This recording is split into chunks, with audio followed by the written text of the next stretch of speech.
que ser soltero es desafiar la ley de Dios.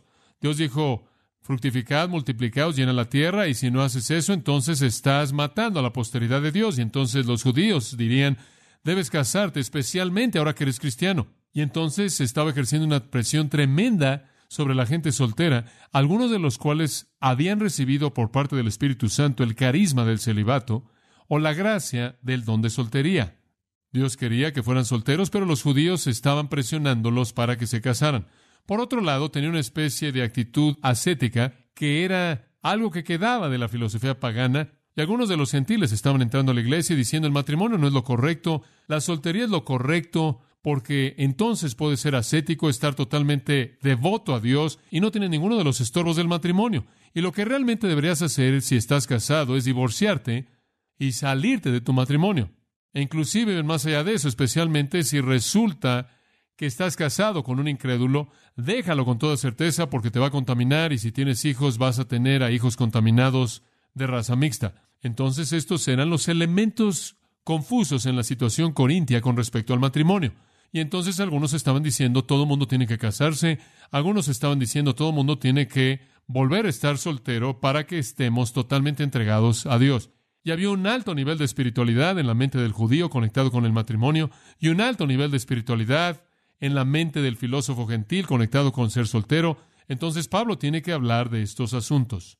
Y él escribe el 7º capítulo en respuesta a esa lucha misma. Algunos estaban desafiando el matrimonio y algunos estaban desafiando el derecho de ser solteros. Ahora ya hemos visto lo que Pablo tiene que decirle a los solteros, a los casados y a aquellos que están casados con incrédulos. Y ahora al ver el versículo 17, Pablo toma estas cosas en particular que él ha dicho y extrae de ellas un principio general. Y esto es muy interesante, es muy simple y es muy repetitivo, entonces estoy seguro de que usted se va a ir entendiendo el principio básico. Lo difícil va a ser en dónde lo aplica, y eso el Espíritu Santo va a tener que tratarlo con usted. Pero Pablo toma los asuntos particulares que él ha dado y a partir de ellos hace una regla general en los versículos 17 al 24. Ahora, aquí está el principio general. Simplemente se lo voy a decir y después veremos cómo se desarrolla. Los cristianos no deben preocuparse por cambiar sus circunstancias externas. Los cristianos no deben preocuparse por cambiar sus circunstancias externas. Ahora, ese es el principio básico. La vida cristiana no es un asunto social. No es revolución social, es regeneración espiritual. No hay razón por la que alguien diga, ahora que eres cristiano debes dejar de ser soltero. Ahora que eres cristiano debes disolver tu matrimonio y ser célibe. Ahora que eres cristiano, deshazte de ese cónyuge no salvo o te vas a contaminar. Ahora que eres cristiano y un esclavo, salte de esa esclavitud. El cristianismo no encaja con la esclavitud. Eres libre, dile a su amo que se vaya por ahí, tú te vas. Como puede ver, el cristianismo nunca fue diseñado para agitar las relaciones sociales. Y ese es el mensaje de Pablo. Y lo que estaba pasando en la iglesia corintia era esto. Estaban llegando y usando su cristianismo como una justificación para todo tipo de cambio social. Estaban deshaciéndose de sus esposos y sus esposas. La gente soltera estaba siendo forzada a casarse cuando tenían el don de celibato, el cual Dios les había concedido para propósitos excepcionales de ministerio. Los esclavos estaban quejándose bajo su posición de esclavitud y estaban diciendo, demando ser libre, después de todo somos iguales, uno en Cristo, Gálatas 3:28, no hay varón ni mujer, esclavo ni libre, sino que todos somos uno en Cristo. Y toda esta actitud reaccionaria social podría haber destruido el testimonio de la asamblea corintia. Simplemente la habría destruido. Porque si alguien comenzaba a ver el cristianismo como una revolución social, habrían extinguido la revolución y entonces habrían perdido la oportunidad de ser expuestos a la realidad del cristianismo, la cual es una vida transformada en una reforma social. Entonces lo que Pablo está diciendo es, no conviertan el cristianismo en algo social. Asegúrense de que todo mundo entienda que es una regeneración espiritual y puede existir en cualquier situación social. Ahora, ese es el contenido básico de estos versículos. No hay duda en mi mente, y ciertamente en la mente de alguien que estudia la Biblia, que el cristianismo debió haber tenido un efecto profundo en la sociedad. El hecho de los milagros y señales y maravillas, la enseñanza de la igualdad de los sexos y el esclavo y el libre, la preocupación tremenda con la segunda venida de Jesucristo, la idea del juicio venidero, la idea de la bendición eterna en el cielo, menosprecio hacia cualquier riqueza terrenal. Estas cosas eran factores que eran muy, muy difíciles de entender para el mundo, y estoy seguro de que tuvo un efecto profundo. Y en medio de este efecto, lo cual creo que en ese punto es legítimo, pudo haber tenido un efecto que iba más allá de eso que habría sido ilegítimo. Era suficiente que el mundo estuviera confundido, sin confundirlos, al hacer del cristianismo no solo teológico, sino social. Y entonces el Espíritu de Dios quiere asegurarse de que el mundo siempre mantenga su perspectiva. Sí, hay señales y maravillas. Sí, hay una preocupación con el cielo y las cosas eternas y un menosprecio hacia las cosas terrenales. Sí, está la venida del Señor Jesús. Para el cristiano eso es bueno, para el no cristiano eso es malo. Sí, todas estas cosas son verdad, pero mantengámoslas al nivel espiritual y no hagamos del cristianismo una justificación para derrocar al gobierno. Porque cuando hacemos eso, entonces nos volvemos simplemente como cualquier otra revolución y el aspecto distintivo se pierde. Ahora, Pablo quiere mostrar en este pasaje que ser un cristiano no significa que usted tiene que crear caos al sacudir a las instituciones en las que usted vive. El punto es este: una relación con Cristo es compatible con cualquier estatus social. Usted puede ser soltero, casado, viudo, divorciado. Usted puede ser un esclavo, un hombre libre. Usted puede ser un judío, puede ser un gentil, puede ser un hombre, puede ser una mujer. Puede vivir en cualquier tipo de sociedad, democracia o anarquía total, o puede vivir en una dictadura. Usted puede estar en cualquier lugar, desde Estados Unidos a Cuba, a China o cualquier lugar en el mundo, y el cristianismo es compatible con cualquier estatus social. ¿Por qué? Porque es interno, no externo. Y Pablo dice, Corintios, por favor, dejen que el mundo mantenga la perspectiva al no usar el cristianismo como una justificación para representar de manera equivocada la verdad. No importa lo que usted es, no importa lo que es la sociedad en términos de la identidad básica del cristianismo. El Evangelio no es un elemento inmediato que revoluciona o desorganiza la sociedad. Por ejemplo, si una esposa se convierte en cristiana, ¿qué debe ser ella? Una mejor esposa, ¿verdad? Si un marido se convierte en cristiano, ¿qué debe ser él? Un mejor marido. 1 Corintios 7 habla de esas dos cosas. Si usted tiene un amigo que se convierte en cristiano, ¿qué debe ser inmediatamente él para usted? Un mejor amigo. Si hay un esclavo que se convierte en cristiano, ¿qué debe ser él? Un mejor esclavo. Un amo se convierte en un cristiano, un mejor amo. Un ciudadano se convierte en un cristiano, ¿en qué se debe convertir él? En un mejor ciudadano, no en un reaccionario social. Ahora esto se presenta de manera repetida en el Nuevo Testamento. Ahora, no sea que yo sea malentendido, permítame añadir esta nota a pie de página. No estoy diciendo que el cristianismo no tiene nada que ver con el activismo social. Creo que la Biblia es muy clara acerca del hecho de que debemos satisfacer las necesidades de la gente. Debemos curar al herido, tenemos que alimentar al hambriento, tenemos que vestir al desnudo, tenemos que proveer casa para el que está solo y el que está desechado. La Biblia es muy clara en que debemos hacerle bien a todos los hombres, especialmente a aquellos que son de la familia de la fe. Hay una responsabilidad social que el cristianismo tiene, que los cristianos deben buscar justicia en una sociedad a través del medio que esa sociedad provea, que el cristianismo debe buscar lo correcto y lo honesto, y que el cristianismo debe hablar la verdad de Dios en contra de una sociedad injusta, no recta.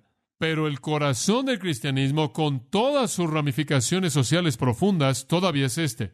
Es una regeneración espiritual y personas transformadas espiritualmente que van a cambiar una sociedad no como dinamita, sino como levadura. No al volar la tapa de la sociedad, sino al esparcir el poder del cristianismo a través de las vidas transformadas de las personas dentro de esa sociedad. Y entonces yo lo diría de esta manera: el cristianismo interfiere indirectamente, no directamente, con las instituciones sociales. El cristianismo realmente ha sido la causa de gran cambio social en la historia, pero no al explotar en esa sociedad, sino al ser una influencia que leude esa sociedad. Eso significa penetrarla a nivel de su raíz. Pablo revela la verdad divina de que el cristianismo nunca debe convertirse en una situación social superficial. Siempre es compatible con cualquier circunstancia terrenal en cualquier sociedad. Eventualmente, conforme crece, las semillas de piedad y justicia y rectitud, etcétera, comenzarán a afectar a la sociedad en la que crece. Yo creo que, sea cual sea el lugar en el que una persona se encuentra en la sociedad, él puede ser un cristiano y él puede ser un buen cristiano. Pienso en Rusia. Algunas personas creen que será imposible ser un cristiano en Rusia. ¿Sabe usted que la iglesia cristiana en Rusia está creciendo a pasos agigantados? Le dije que en cuestión de semanas y meses, en la mayoría de los casos, vamos a estar transmitiendo en Rusia. Los mensajes que les estamos dando aquí a ustedes ahora están siendo traducidos en ruso, 1 y 2 de Pedro, y van a ser transmitidos en Rusia.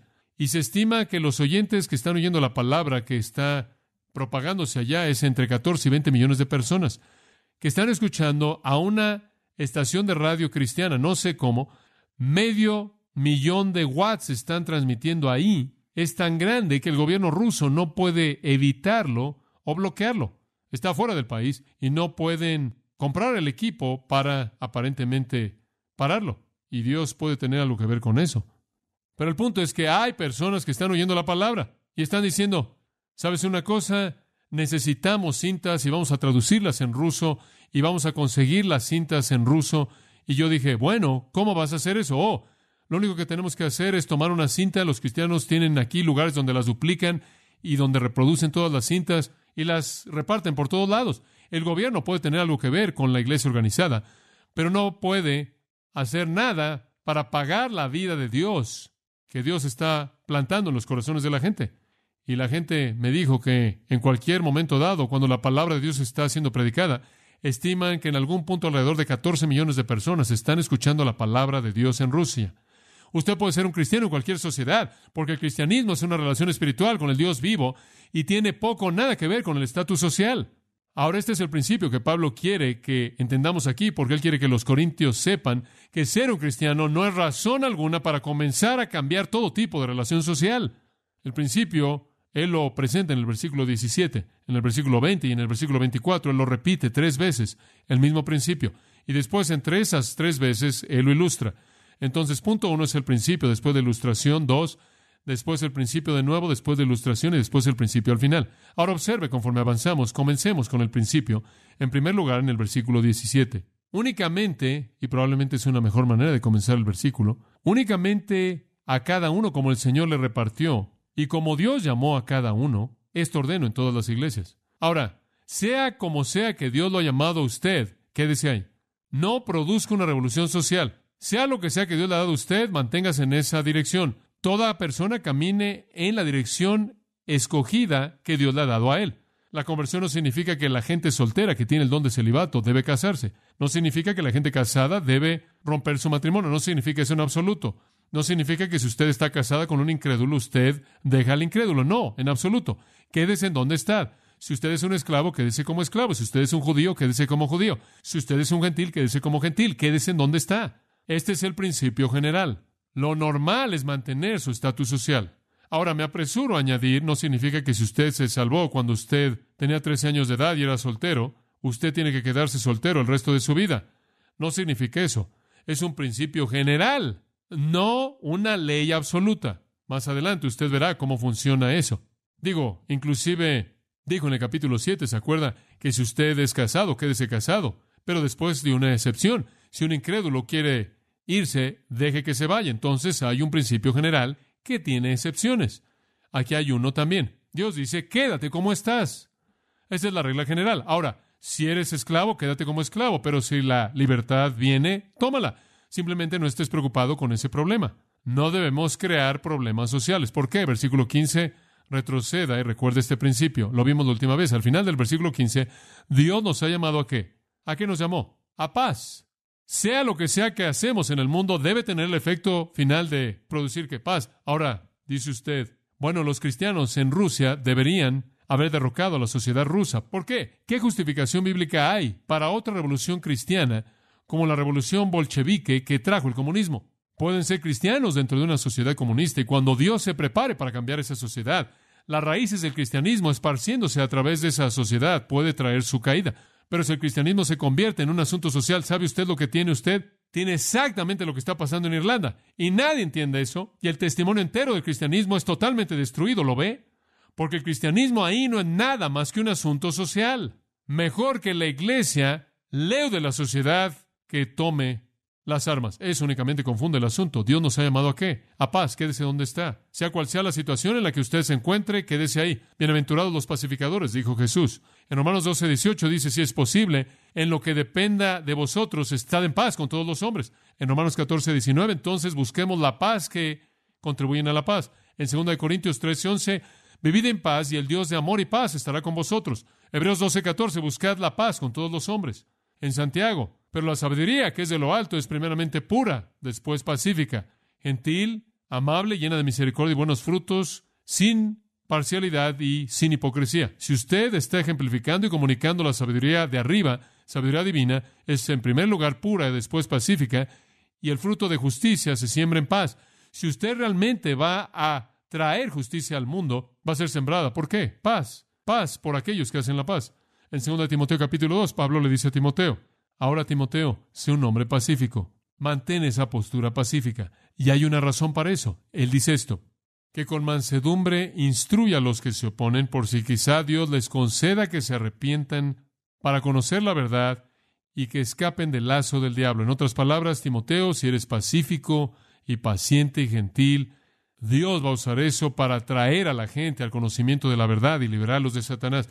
La manera de evangelizar al mundo no es mediante revolución social, sino mediante regeneración espiritual. Entonces él está diciendo, si ustedes parten todas las instituciones sociales por la mitad y crean caos, no van a ayudar a la causa en absoluto. Ahora observe el versículo 17 para algunos puntos particulares. Pero cada uno como el Señor le repartió. El verbo griego para repartió significa repartir a uno su parte de algo. Si eres un esclavo, ¿quién te dio esa posición? ¿Quién? ¿Es el Señor? Si eres una esposa, ¿quién te dio esa posición? ¿Es el Señor? Marido, persona soltera, sea lo que sea, recuerda esto, sea lo que el Señor te haya dado, sea la manera en la que Dios te ha llamado, continúa caminando así. Si eres un esclavo, ¿sabías que Dios te colocó en esa posición antes de que te salvara y Él te salvó en esa posición para usarte en esa posición? Si eres soltero, Dios te tenía soltero antes de que te salvara. Si eres casado, Dios te dio esa situación de matrimonio y te salvó en ella para usarte en ella. Dios sabía eso. Dios te salvó en cierta situación. Por ahora, quédate en esa situación. Casado, no casado, matrimonio mixto, circunciso, circuncidado, esclavo, libre, lo que sea. Tu estatus de vida es dado por el Señor. Ahora, eso es algo interesante que entender. El tipo de trabajo que tienes y el tipo de estado civil que tienes está relacionado con el plan de Dios, inclusive antes de que te salvara. Y cuando el Señor te redimió en eso, Él te redimió en eso para usarte en eso, por lo menos por el momento. Que no te falte el contentamiento. No digas, oh, ahora que soy cristiano, ya no puedo hacer esto. Ahora, no estoy hablando, no sé, si estás a cargo de un negocio de prostitutas o vendes whisky de manera ilegal o algo así. Eso es algo diferente, porque eso es ilegal, inmoral. Pero cuando estamos hablando de cosas que simplemente son cosas de relaciones sociales que no tienen valor moral, Dios no espera que de pronto, ya que eres cristiano, te salgas de todo. Dios te tiene ahí por una razón. Él te tuvo ahí antes, inclusive de que te salvara, te salvó mientras que estabas ahí, y entonces es simple, quédate así. Sea cual sea la situación social en la que estás, Dios puede llevar a cabo su obra y el cristianismo puede ser compatible con eso. Entonces quédate en donde estás. No hagamos del cristianismo el problema de toda la sociedad. Mostrémosle a la gente en el mundo, dice Pablo, que el cristianismo le da solidaridad a la sociedad, que le da solidaridad a la vida, y no que es caótico. No queremos que las mujeres dejen a sus maridos, que son incrédulos, para que encuentren a maridos cristianos amables simplemente porque ahora son cristianas y creen que ahora no pueden vivir con un hombre no salvo. No, quédese así. Ahora, después de afirmar el principio, él lo ilustra. Ahora observe los versículos 18 y 19. Esta es una ilustración fascinante, créame. Cuando leí por primera vez esto, realmente no lo entendí. ¿Fue llamado alguno siendo circunciso? ¿Alguno de ustedes, la palabra llamado significa salvo? ¿Algunos de ustedes fueron salvos mientras que eran circuncisos? Ahora una persona circuncisa es ¿un qué? Un judío. Muy bien. ¿Algunos de ustedes fueron salvos cuando eran judíos? Bueno, claro, muchos de ellos. Entonces, ¿qué? Quédese circunciso. Dice usted, bueno, no hay mucho que pueda hacer para salirse de eso. Digo, eso es lo primero que dije cuando lo leí por primera vez. Bueno, eso es muy amable. No te atrevas a dejar de ser circunciso. Oh, no te preocupes, no lo voy a hacer, no. Parece un poco irrelevante. ¿Sabe una cosa? Investigué esto un poco, porque pensé, si está en la Biblia, tiene que tener un significado.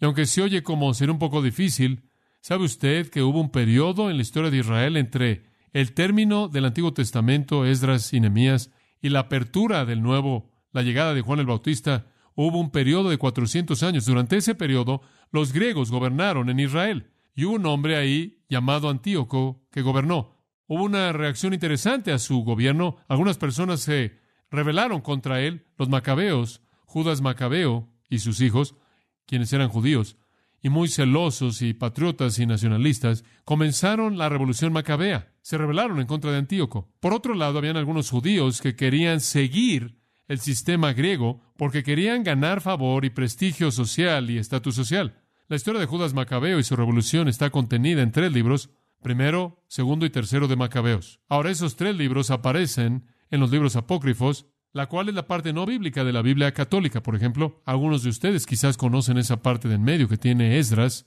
Bel y el dragón, y todo está ahí.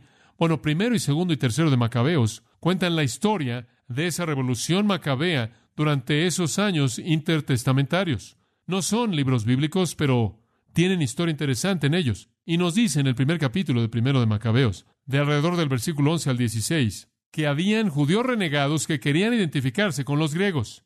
Y entonces, de hecho, pasaron por una operación quirúrgica para tratar de quitarse las cicatrices de la circuncisión, para que pudieran ir al gimnasio, dice Josefo, y parecer como si no estuvieran circuncidados. Dice usted, ¿por qué harían eso? Bueno, es obvio por qué harían eso. Hacían eso con el propósito de identificarse con los griegos para tener estatus social. Entonces, usted sabe que cuando Pablo dice, mira, si fuiste salvo como judío, no hagas eso. Dice usted, bueno, ¿por qué no? Permítame decirle, un judío viene a Cristo, se salva. ¿Quién sería la persona más probable entonces a quien él podría guiar a Cristo? Otro judío, ¿verdad? Y alguien en su propia familia. Entonces, si un judío viene a Cristo e inmediatamente renuncia a su judaísmo, quiere dejar de ser circuncidado e identificarse de manera total con la cultura gentil, ¿qué van a decir sus amigos judíos? ¿Van a llamarlo un qué? Un blasfemo, un apóstata, quien no es apto para el cielo. Quitar la marca del pacto sería impensable, y él inmediatamente se aislaría a sí mismo del campo de cosecha en el que él es más capaz de cosechar. ¿Lo ve usted? Entonces Pablo dice, no hagas eso. Habían algunos gentiles en la iglesia diciendo, ahora que eres cristiano, si realmente quieres alcanzar a la sociedad gentil, vas a tener que dejar, tú sabes, el asunto judío, y ciertamente no puedas venir conmigo al spa local ahí, y todo el mundo va a saber, tú sabes, tienes que ver algo con ese hombre, de otra manera no vas a alcanzar a estas personas. Y él dice, mira, quédate como eres, porque en tu esfuerzo por alcanzar a esas personas probablemente de cualquier manera no vas a tener éxito y vas a aislar a las personas a las que Dios quiere que tú alcances, tu propio pueblo, tu propia gente. Cada uno de nosotros tiene un campo de cosecha. No hay razón por aislar a todos los judíos que tienen una fuerte convicción por su identidad judía. Creo que una de las cosas que creo que es emocionante en la actualidad, usted sabe, vemos a gente en la actualidad que son judíos, se salvan y no rechazan su identidad judía. Se aferran a su identidad judía y esto les da acceso de regreso en su comunidad judía, ¿verdad? Tienen una puerta abierta quizás con amigos y familia cuando mantienen algo de la creencia y el amor del legado judío. Aunque lo han visto cumplido en el Mesías, no hay razón para asumir que tienen que negar todo ese legado. Negarlo y convertirse en un gentil los aislaría del campo de cosecha en el que Dios les podría dar más fruto. Ahora él lo voltea en la siguiente parte del versículo 18 y dice, ¿fue llamado alguno siendo incircunciso? ¿Alguno de ustedes fue salvo mientras que era gentil? ¡No se circuncide! Ahora, usted sabe en qué consiste toda esta historia, ¿no es cierto? Algunos gentiles vinieron a Cristo y ¿qué decían los judíos? Oh, es tan bueno que has venido a Cristo, pero escucha, si quieres realmente entrar a lo que importa en el reino, tienes que tener esta operación. Ahora, no creo que fue como Galacia. En Galacia le estaban diciendo a los cristianos ahí que tenían que circuncidarse para ser salvos. Creo que aquí están tratando de mostrarles que tenían que tener esto para recibir la bendición completa. Y la razón por la que creo que fue así es porque Pablo habría sido mucho más fuerte aquí si hubiera sido un problema como en Galacia para la salvación. Pero creo que los judíos estaban aquí diciendo, debes identificarte con el pueblo de Dios, debes identificarte con el pueblo del pacto. Y simplemente podemos tener esta pequeña operación. Y sabe una cosa, los gentiles menospreciaban a la circuncisión y a los judíos como un pueblo menospreciado. Realmente creían que los judíos eran un pueblo de clase baja, menospreciado. Ahora, identificarse con los judíos entonces habría aislado a un gentil ¿de qué? De todo su pueblo. Y como puede ver entonces, él se habría aislado a sí mismo del campo de cosecha que Dios había diseñado que él alcanzara. ¿Ve usted el punto? Dios dice, simplemente quédense en donde están, ahí es en donde los tengo por la razón por la que los tengo ahí, para alcanzar a esas personas. No se preocupen por su estatus social. No se preocupen por su estatus social. No importa. Observa el versículo 19, esto es bastante claro. La circuncisión nada es y la incircuncisión nada es. Ninguno de los dos importa, sino el guardar los mandamientos de Dios. El único asunto es un asunto moral, un asunto espiritual, no uno externo. No importa qué operación tuviste o no tuviste, y no hay sentido para algo que no importa. No hay sentido en que te aísles a ti mismo de todos tus amigos y toda tu familia. No hay sentido. Podría decir mucho de la palabra obediencia. Es el corazón de todo, ¿no es cierto? Lo que importa en el versículo 19 es guardar los mandamientos de Dios. Concentrémonos en lo que es importante. No le demos importancia a lo que no es importante. No nos enredemos con lo externo, lo superficial. Recordemos que lo que importa es la obediencia. Muy bien, habiendo afirmado el principio y habiéndolo ilustrado, él ahora lo vuelve a afirmar. Y si cree usted que esto es repetitivo, tiene razón. Cada vez que Dios dice algo, es importante. Cada vez que él hace que su profeta o apóstol lo diga 3 veces, es así de importante. Versículo 20. Cada uno en el estado en que fue llamado, en él se quede.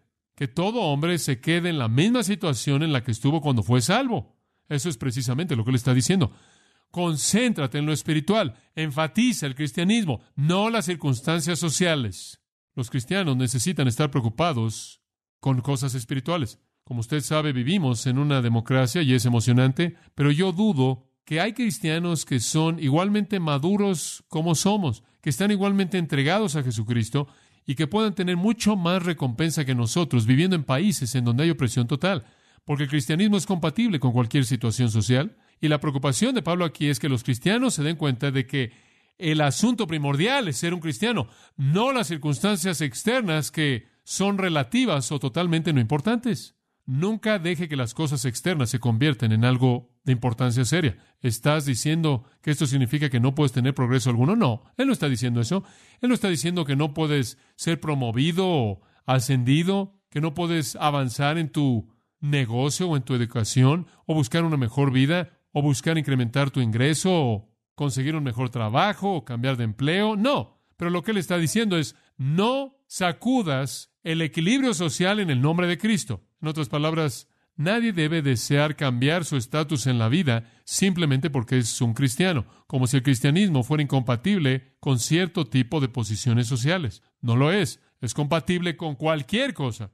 Es apto para cualquier hombre o cualquier mujer en cualquier situación en la vida, siempre y cuando esa persona se dé cuenta de que lo que es clave es guardar los mandamientos del Señor. La obediencia es posible en cualquier situación. Ahora usted podría pagar un precio más elevado por la obediencia en algunos lugares que en otros, pero es posible. Como puede ver, cuando el Señor lo salvó a usted, Él no lo salvó a usted para cambiar su estatus terrenal. Él lo salvó a usted para cambiar su alma, su destino eterno.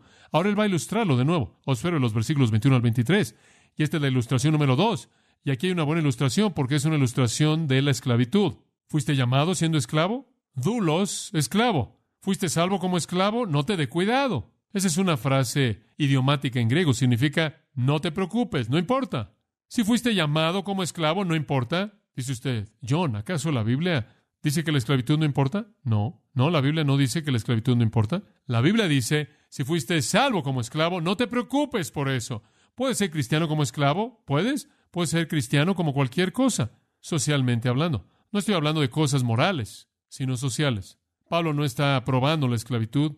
Él meramente está diciendo que la esclavitud no es un obstáculo para la vida cristiana.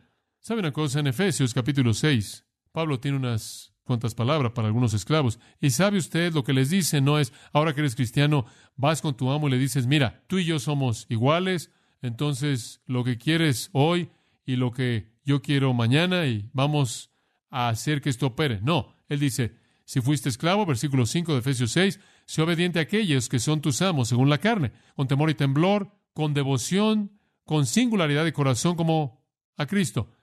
Quédate como un buen esclavo. Dale a ese hombre todo lo que él quiere. Sírvelo con todo tu corazón como si fuera Jesucristo en la carne. Dale todo lo que pide, no sirviendo al ojo. ¿Sabe usted lo que es servir al ojo? Eso es trabajar cuando el jefe está viendo.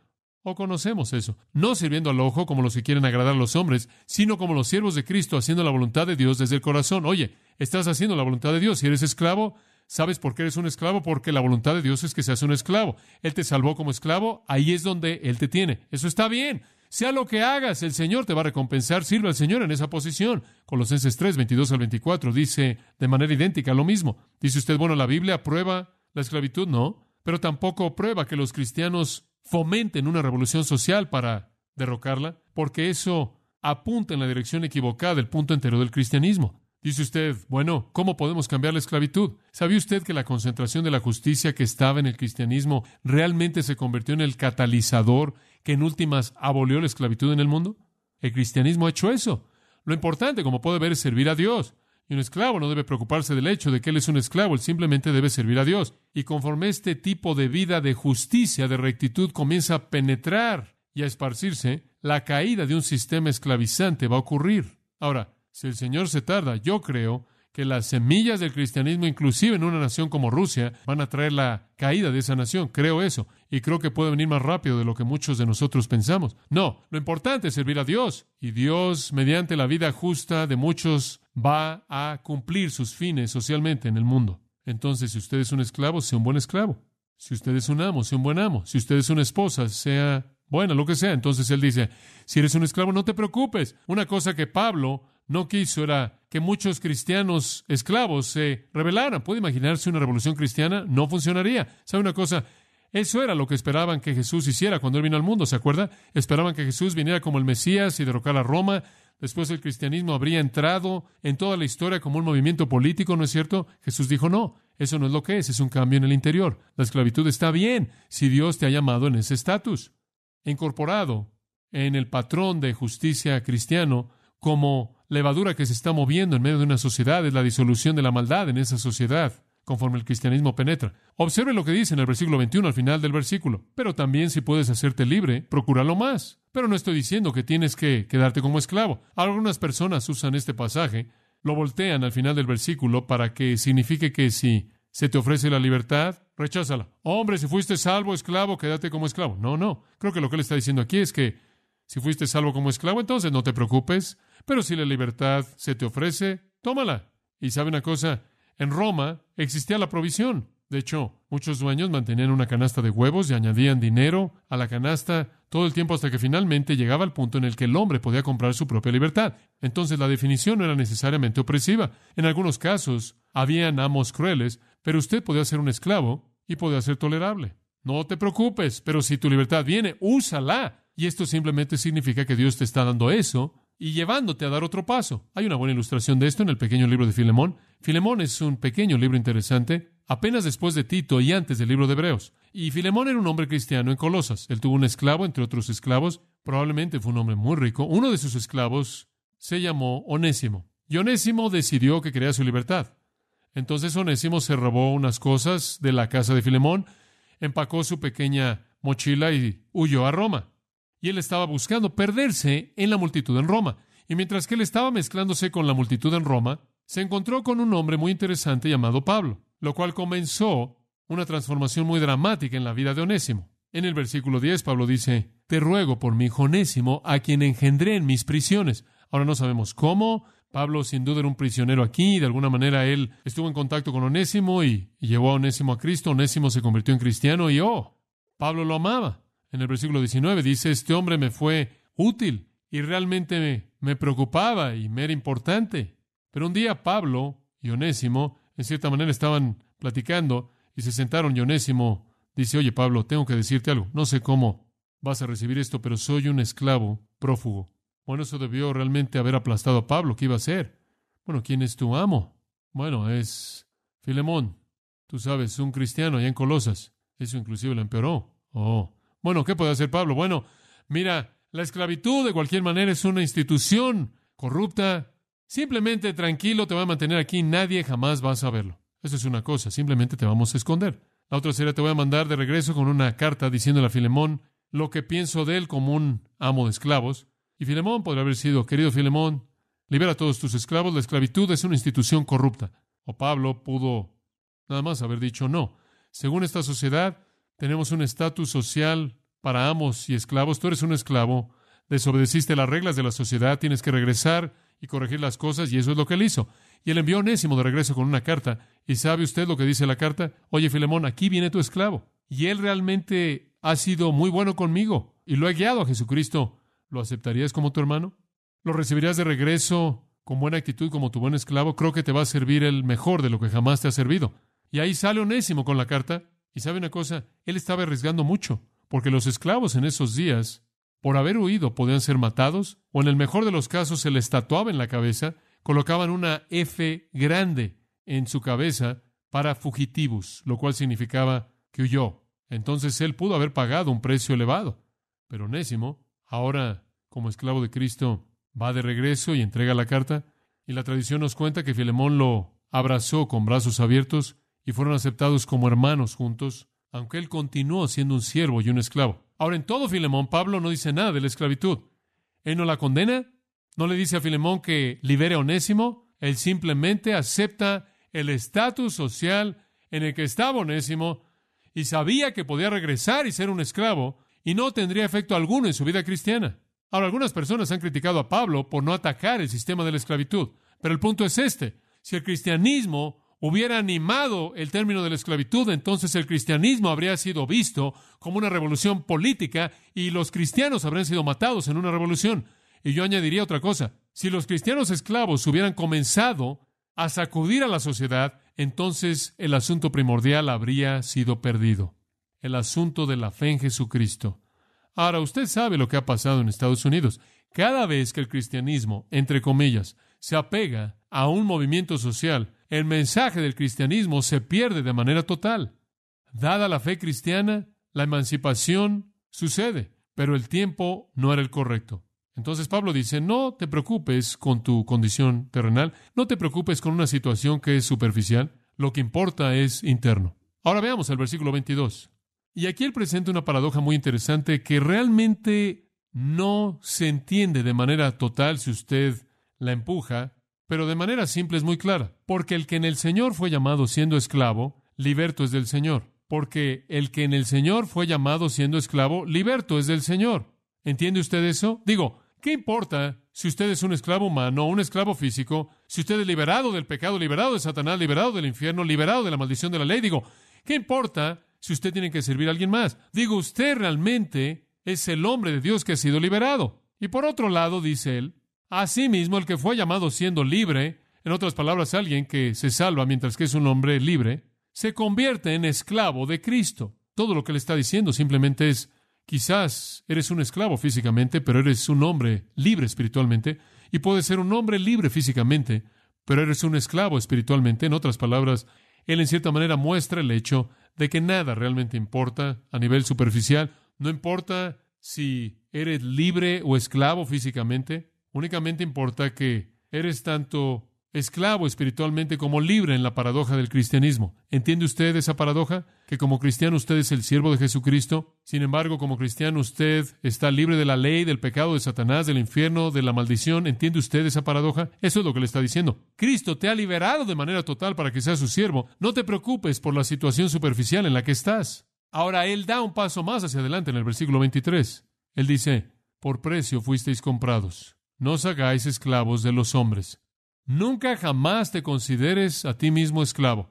Quizás puedes ser un esclavo físico, pero no andes por todos lados diciendo, oh, tengo que deshacerme de la esclavitud de mi vida. Puedes ser un esclavo físico, pero no andes por todos lados diciendo, oh, me tengo que deshacer de las cadenas de mi esclavitud. Escucha, realmente no eres un esclavo de los hombres. Si resultas ser un esclavo cristiano, eres un esclavo cristiano porque Dios te tiene ahí y Él te compró con un precio y eres su esclavo, su siervo. Y eso es lo que le leía a usted antes en Efesios 6, que cuando usted sirve a su amo, hágalo de corazón como para ¿quién? Para el Señor. Usted realmente está sirviendo a Dios. Usted debería obedecer a su jefe como si fuera Jesucristo encarnado. Ese es su punto. Si soy un esclavo, mi servicio es para Dios. Si soy libre, mi servicio es para Dios. No importa. Él me compró por un precio. ¿Cuál fue el precio? 1 Pedro 1, 18 y 19. Nos dice que el precio fue la sangre preciada de Jesucristo, como de un cordero sin mancha. Usted realmente es el siervo de Dios. No se preocupe por lo externo. Él repite el principio en el versículo 24. Cada uno, hermanos, en el estado en que fue llamado, así permanezca para con Dios. Sea como sea que usted ha sido llamado, sea como sea que usted ha sido apartado, sea cual sea el estatus en la vida que le ha sido dado a usted por la soberanía de Dios, manténgalo, aférrese a Él. Dios lo tiene ahí a usted por una razón. Y la conversión no es una señal para que un hombre deje su ocupación, para que un hombre deje a su esposa, para que un hombre de manera automática entre en pánico y quiera casarse. No. Toda la vida es de Dios, todos somos sus siervos, nos coloca a todos en posiciones diferentes y debemos servirle en esas posiciones. Concentrémonos en el servicio espiritual, concentrémonos en la obediencia y deje que el asunto social se encargue de sí mismo.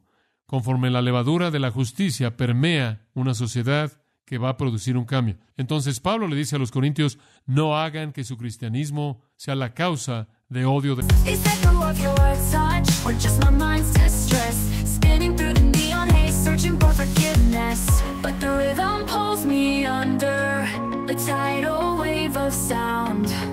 Washing away the heartache, I'm finally unbound. Lost in the electric currents, a symphony of light. Tonight I'm dancing with the shadows, and it feels so right.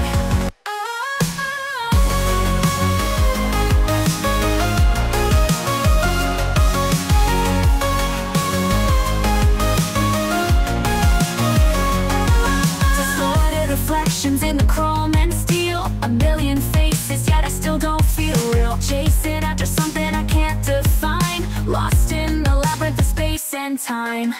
This feeling's caught inside my chest, a kaleidoscope of doubt, I haven't found my rest. Is this the echo of your touch or just my mind's distress? Spinning through the neon haze, searching for forgiveness, but the rhythm pulls me under the tidal wave of sound. Washing away the heartache, I'm finally unbound. Lost in the electric currents, a symphony of light. Tonight I'm dancing with the shadows, and it feels so right.